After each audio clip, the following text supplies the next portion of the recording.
Assalamualaikum warahmatullahi wabarakatuh. Halo kawan-kawan, kembali lagi di podcast Bidasari dengan saya Marabi Takwa atau Iwa. Kali ini kita kedatangan seorang narasumber, seorang guru Sile Harimau Minangkabau yang sudah terkenal di kalangan masyarakat Sumatera Barat. Langsung saja kepada Bang Tommy. Halo Bang. Iya. Sekarang Iwa mau tanya-tanya Bang, terkait Sile Harimau Minangkabau Bang. Kebetulan kan Bang guru Sile Harimau Minangkabau ya Bang ya? Guru mudo tiba-tiba. Guru mudo. Ya. Tiba. Jadi Bang, kenapa sih Bang namanya tuh Sile Harimau Bang? Kenapa dinamakan Sile Harimau? Iya Bang. Langsung saya jawab Bang ya. Sile Harimau adalah salah satu aliran silik tradisi dari sekian banyak aliran silik di Minangkabau. Oh gitu. Nah, ya. Jadi nama perguruannya Sile Harimau Minangkabau. Dari sekian banyak, berarti aliran silik di Minangkabau ini bukan Sile Harimau aja Bang? Tidak, banyak sekali. Jadi seperti yang ketahui, daerah atau sumber silat di Nusantara seperti yang pernah saya ketahui, yang pernah saya baca, ada dua, itu Sumatera Barat dan Jawa Barat. Jadi untuk di Sumatera Barat sendiri, aliran silat tradisi sangat banyak. Nah, salah satunya Sile Harimau. Terus asal-usul Sile Harimau ini Bang? Kalau untuk asal-usul aliran sendiri, falsafah yang dianut oleh orang Minang sendiri, alam tak kambang jadi guru. Jadi yang saya terima dari guru saya, Sile Harimau ini dahulunya oleh nenek moyang kita disadur atau diambil dari gerakan harimau. Nah, jadi emang udah dari nenek moyang kita sebenarnya. Berarti Sile Harimau ini memang berasal dari nenek moyang Sumatera Barat ya Bang ya? Ya, nenek moyang orang Minangkabau. Untuk asal-usulnya Bang, ini kan asal-usulnya asal-usul Sile Harimau ya.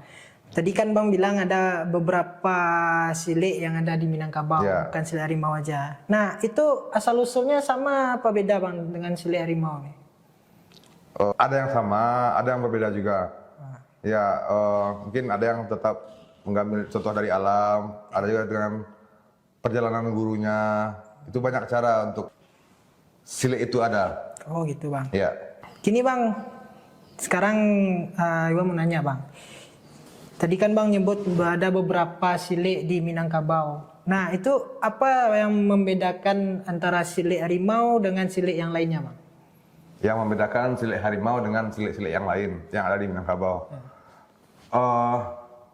Antara silik satu dengan yang lain di Minangkabau itu mereka mempunyai ciri khas masing-masing. Baik itu di langkah kuda-kuda ya, di tangkapannya, di jurus-jurusnya itu berbeda sekali. Kalau kita melihat dengan jeli mata kita, pasti ada perbedaannya. Gitu. Ya, kecuali kalau orang awam melihat, mungkin ada yang sebagian yang susah melihat, ini bedanya di mana gitu. Cuman kalau di orang yang sudah biasa melihat silat, yang mata sudah terlatih, itu sangat bisa membedakan. Baik dari tangkapannya, dari langkahnya, itu berbeda. Terus yang menjadi itu kan kata Abang kan masing-masing aliran ini, masing-masing silik ini punya ciri khasnya masing-masing. Ya. Nah, ciri khas di Silik Harimau Minangkabau Bang, apa? Dari harimau. Ya. Kalau di harimau yang ciri khasnya yang kelihatan sekali itu di tangkapannya. Kalau di bahasa Minangnya tangkoknya. Oh, tangkok. Cara menangkok. Di kuncian-kunciannya dan di langkah. Oh, langkah. Ya. Kita lanjut ke pertanyaan selanjutnya Ya. Bang. Itu kan tadi ciri khasnya, berarti ciri khas Sile Harimau Minangkabau ini ternyata terletaknya di tangkapannya atau bahasa Minangnya nangkuk, manangkuk dan langkahnya. Nah, selanjutnya Bang. Sekarang Bang latihan di mana aja nih Bang? Atau ngelatih di mana aja Bang? Ya. Kalau sekarang yang rutin aktif setiap minggu di Bidasari. Oh, di Bidasari. Bidasari di kelompok belajar Hajah Bidasari, Talau, Jorong Induriang Nagari Kapau, Kabupaten Agam. Oh ya, lengkap Bang ya. Sumatera Barat. Nah, Jadi udah berapa lama di situ Bang latihannya Bang? Kalau yang di Bidasari kita sudah latihan dari tahun 2017. Tahun 2017. 2017. 2017 berarti sekarang udah 8 tahun ya Bang ya? Masuk 8 tahun kurang lebih. Kurang lebih 8 Ya. tahun ya. Nah, itu kan di Bidasari itu Bang, Ya. latihan siliknya. Kalau di tempat-tempat lain atau maksudnya itu cabang-cabang yang lain tuh di mana-mana aja tuh Bang tersebarnya silik harimau ini Bang? Ya, alhamdulillah kalau sekarang perkembangannya sudah cukup lumayan. Kalau yang untuk di Sumatera Barat, kita ada di beberapa daerah seperti selain di Agam ya, kita ada di Padang Pariaman, Padang, Pasaman, dan Tanah Datar. Itu yang untuk di Sumatera Barat. Dan ada di beberapa provinsi lain di Indonesia.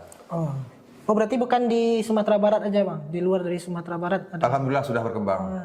Dan juga untuk di luar Indonesia juga sudah ada beberapa seperti di Singapura dan Inggris. Oh itu yang di luar Indonesia Ya, ya Bang ya? ya.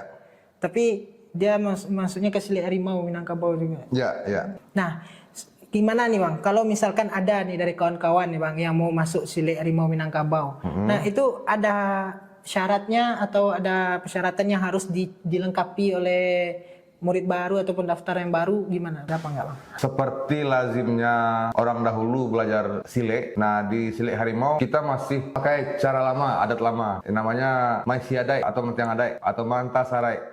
Yang sama halnya seperti kalau orang dahulu, orang-orang tua kita kalau belajar mengaji, diantar orang tuanya belajar ke surau.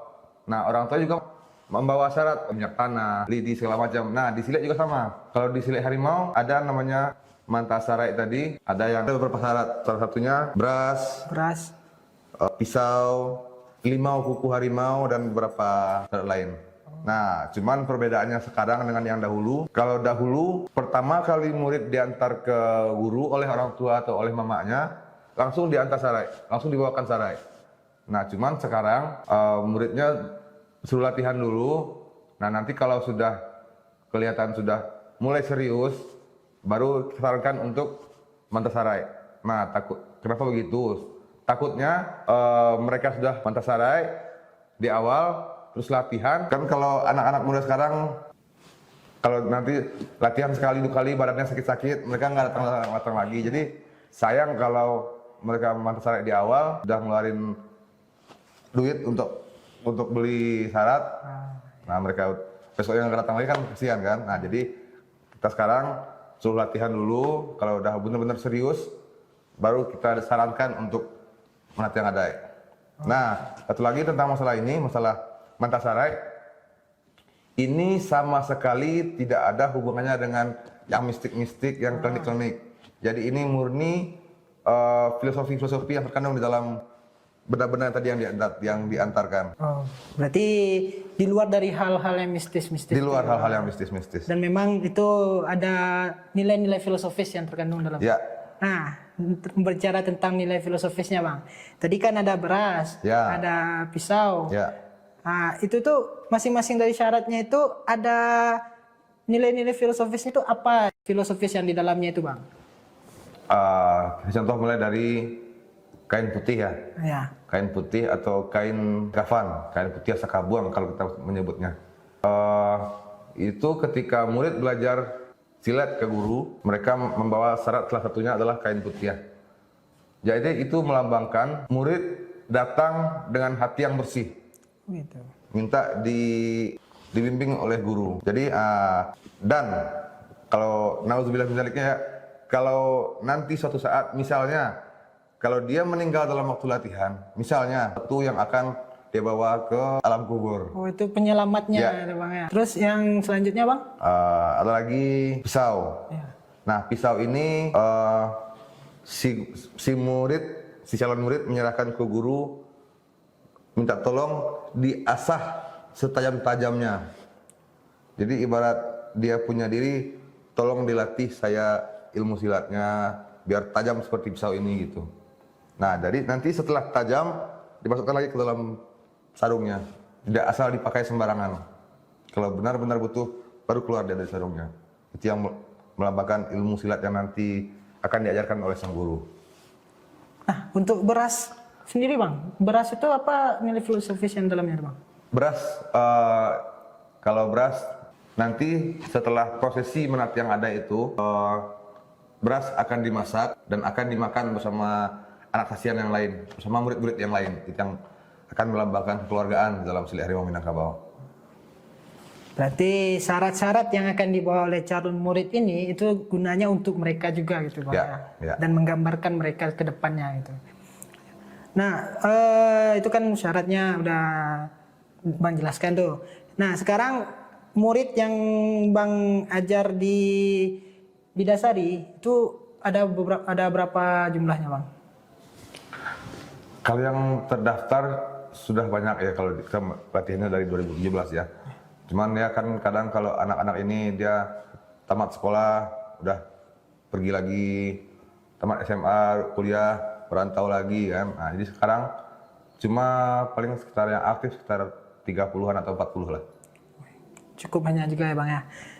Nah, itu latihannya kan 30-40 itu sekali latihan atau gimana Bang? Semuanya? Kita bagi dua. Jadi untuk yang usia SD, kita udah menerima murid dari usia SD, kita pisah harinya. Gitu. Minggu sore. Kalau yang SMP sampai dengan umum, kita latihannya malam. Malam. Sesudah sholat isya. Berarti 2 waktu Ya, Bang ya. ya. Nah, untuk hari-harinya Bang, di Bidasari ini latihannya hari apa aja Bang? Kalau untuk di Bidasari, kita latihan kayak tadi yang malam, yang SMP sampai umum, setiap hari Rabu dan hari Sabtu malam. Malam. Ya. Kalau yang untuk usia SD, Minggu sore jam 4 atau habis asar. Nah, dengan pengalaman Bang yang sudah lama mengajar di Silat Harimau Minangkabau ini dari 2017 Ya. sampai 2025 saat ini. Nah, ada nggak sih Bang tantangan yang pernah Bang rasakan selama Bang mengajar menjadi guru silat harimau? Kalau tantangan dalam mengajar ya, mungkin seperti yang kita ketahui bersama, watak anak-anak sekarang dengan yang sebelum-sebelumnya itu cukup berbeda. Misalnya, mungkin di luar sasaran mereka fisiknya sudah terlatih. Misalnya ke ladang, ke sawah, ke desa kan. Nah, jadi kalau anak-anak sekarang, mereka kalau sakit sedikit agak mengeluh mereka. Mengeluh, ya, Nah, ya, jadi itu salah satu tantangannya, bagaimana kita bisa merangkul, membawa mereka benar-benar menyukai silat, benar-benar menyukai tradisi. Nah, itulah salah satu tantangannya. Ya. Karena pengaruh zaman sekarang ini Ya. sangat kuat ya Bang. Ya, jadi kita bikin dulu mereka suka dengan budaya ini, tradisi ini. Pelan-pelan baru kita tuntun mereka. Nah, itu kembali lagi nih Bang. Kan dari 2017 sampai 2025 Bang ngajar. Udah sejauh mana sih Bang silat harimau ini berjalannya Bang? Perjalanan silat harimau ini itu. Kalau untuk di bidang tradisi, alhamdulillah anak-anak yang kita latih di Bidasari sudah beberapa kali mendapatkan prestasi di luar, di acara-acara festival tradisi, dan juga untuk prestasi silat tanding mereka juga sudah mulai belajar. Dan untuk cabang-cabang yang lain di provinsi lain juga kita sudah menjadi cabang olahraga, induk cabang olahraga, dan tahun 2025 ini kemarin Silat Harimau Minangkabau sudah ikut Fornas, Kormi, acara nasional sebagai induk olahraga. Fornas Kormi ya Bang. Iya. Nah itu Dari 13 provinsi kalau nggak salah untuk yang perdana. Dan alhamdulillah Sumatera Barat meraih juara umum untuk kategori Silat Harimau Minangkabau. juara umum Juara silat umum, harimau. ya. Dari 13 provinsi. Iya, kalau provinsi. Berarti udah jauh juga perjalanan silat harimau ini ya Bang ya. Alhamdulillah. Nah, itu tadi Bang ada menyebut silat bagian tradisinya. Ya. Nah, berarti itu di silat harimau ini ada tradisi dan ada kalau nggak salah ada juga dengar laganya Bang. Ya, ya. Berarti ada tradisi dan ada laganya gitu Bang. Ya. Sebenarnya sebelumnya kita fokus ke tradisi, bela diri tradisi. Nah, cuman sekarang karena tuntutan zaman, tuntutan di sekolah, jadi anak-anak usia sekolah ini mereka dituntut juga harus ikut pertandingan untuk menunjang prestasi mereka di sekolah. Nah, jadi mau nggak mau kita harus mengikuti untuk penunjang prestasi mereka di sekolah. Kita ikutkan juga untuk tanding. Ada yang membedakan antara tradisi dengan laga ini, Bang? Ya, pasti. Kalau laga itu kita jatuhnya sudah olahraga dipertandingkan. Jadi kita hanya boleh menyerang bagian-bagian yang tertutup body protector. Nah, jadi kita memang karena olahraga kita harus mengikuti aturan-aturannya. Nah, kalau di tradisi aturan tidak ada, semuanya halal. Karena kita konsepnya membela diri. Oke, Bang. Nah, itu kan udah sampai itu dari asal usul sampai sejauh mana perjalanan Sile Harimau ini gitu Ya. kan, Bang. Nah, untuk dari Bang pribadi gitu. Apa sih, Bang, harapan dari Bang untuk Sile Harimau yang ada di Sumatera Barat dan terkhususnya yang ada di Bidasari ini, Bang? Harapannya untuk Sile Harimau yang ada di Bidasari khususnya untuk lebih giat berlatih lagi karena tantangan di depan semakin jelas kelihatan. Jadi jaga kekompakan, jaga tali silaturahmi, kekeluargaan sesama Sile Harimau Minangkabau maupun dengan masyarakat luas. Tetap giat berlatih dan untuk prestasi semakin ditingkatkan lagi. Itu mungkin kalau untuk di Bidasari ya, Sile Harimau Minangkabau secara khusus. Nah, itu Bang, kan sebelum kita lanjut ke pertanyaan selanjutnya, Bang ya. Kan Iwa suka nonton film gitu, Bang. Ya, Nah, jadi Sile Harimau di Minangkabau ini sudah ada belum, Bang, yang membuat film dari Bang sama kawan-kawan yang lain gitu? kalau dari saya pribadi, saya kebetulan juga tergabung dengan komunitas ini juga Sile Harimau Minangkabau ya, dengan teman-teman bela diri lain, Sile lain, tergabung dengan komunitas yang bernama Kirami MK. Kirami MK. Ya, jadi itu salah satu upaya juga dalam untuk mengangkat kembali Sile tradisi budaya Minangkabau. Nah, berarti sudah ada dibuat oleh kawan-kawan Kirami Ya, MK ini, Bang? ya, itu kalau yang saya pribadi. Nah, kalau ke guru gadang kita, beliau malah telah lebih dulu mangkat ke layar lebar. Salah satunya film Merantau yang tahun 2008 kalau nggak salah, yang dibintangi Iko Uwais. Oh, film Merantau itu. Ya, itu koreografernya Bapak Edwin Datuk Ajo Gampolam, guru gadang kita di Sile Harimau Minangkabau. Itu langsung guru gadang. Ya. Guru gadangnya langsung turun ya, Bang. Ya. Nah, untuk Sile di Bidasari, Bang, Sile Harimau Minangkabau di Bidasari ini, Bang. Ada nggak sih, Bang, kayak event ataupun kegiatan kedepannya yang besar gitu yang akan diadakan di Sile Harimau Minangkabau Bidasari, Bang? Untuk yang Bidasari, insya Allah kita sekarang sedang mempersiapkan festival Sile Tradisi Minangkabau yang insya Allah akan kita adakan di bulan Desember tahun 2025 ini. Oh, Desember ini, Bang? Ya, insya Allah. Ya, rencananya diadakannya di mana nih, Bang? Nah, untuk lokasi kita ada beberapa opsi dan mungkin salah satunya kita adakan di Nagari Kapau. Nagari Kapau. Ya. Nah, itu berarti yang akan mengundang Sile-Sile lain dong, Bang? Ya, kita mengundang aliran tradisi Sile lain di Minangkabau. Oh, iya. Insya Allah. Insya Allah ya, Bang ya. Nah, terakhir nih, Bang. Apa sih, Bang, pesan dari Bang Tommy sebagai guru Sile Harimau Minangkabau untuk anak-anak muda, kalau istilahnya sekarang ada namanya Gen Z, Gen Alpha itu, Bang. Ya. Apa sih, Bang, pesan dari Bang untuk anak-anak muda sekarang yang sedang menonton ini? Untuk anak-anak muda Minang, kita sangat berharap kepada generasi-generasi muda untuk kembali mencintai budayanya, kembali berlatih Sile tradisi Minangkabau, salah satunya Sile Harimau Minangkabau, karena ini adalah warisan nenek moyang yang sejatinya diwariskan kepada kita.